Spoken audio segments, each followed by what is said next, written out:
आता एक महत्त्वाची बातमी। खासदार अमोल कोल्हेंच्या होम पिचवर आज मुख्यमंत्री एकनाथ शिंदे आणि उपमुख्यमंत्री देवेंद्र फडणवीस तसंच अजित पवारांची एंट्री होतीये। शिरूरमध्ये छत्रपती संभाजी महाराजांच्या स्मारकाचं भूमिपूजन करण्यात येणार आहे।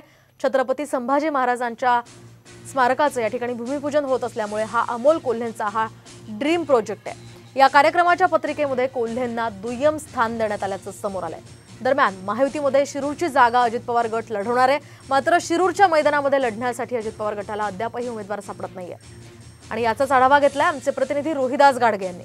शिरूर लोकसभा मतदारसंघातील वडू तुळापूर या ठिकाणी स्वराज्य रक्षक धर्मवीर छत्रपती संभाजी महाराजांच्या बलिदान स्थळाच्या विकास कामांचं भूमिपूजन राज्याचे मुख्यमंत्री एकनाथ शिंदे, उपमुख्यमंत्री देवेंद्र फडणवीस, अजित पवार यांच्या उपस्थितीत आज पार पडते।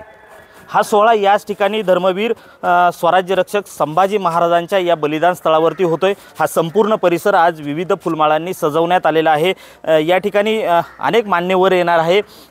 या मान्यवरांच्या उपस्थितीत हा सोहळा या ठिकाणी संपन्न होणार आहे। मागच्या 5 वर्षापासून स्वराज्य रक्षक धर्मवीर छत्रपती संभाजी महाराजांच्या या बलिदान स्थळाचा विकास आराखडा तयार करण्यात येत होता, मात्र याला प्रामुख्याने पैसे दिले जात नव्हते। मात्र आता या सरकारच्या काळामध्ये भरघोस असा निधी या ठिकाणी देण्यात आलेला आहे आणि त्याचा आज भूमिपूजन या ठिकाणी होणार आहे। शासकीय पत्रिका या ठिकाणी तयार करण्यात आली, मात्र या पत्रिकेत अमोल कोल्हेंचं नाव अगदी खालच्या लाईनला दिसून येते। त्यामुळं कुठंतरी याला राजकारणाची किनार लागते का असेही प्रश्न या निमित्ताने उपस्थित होतात।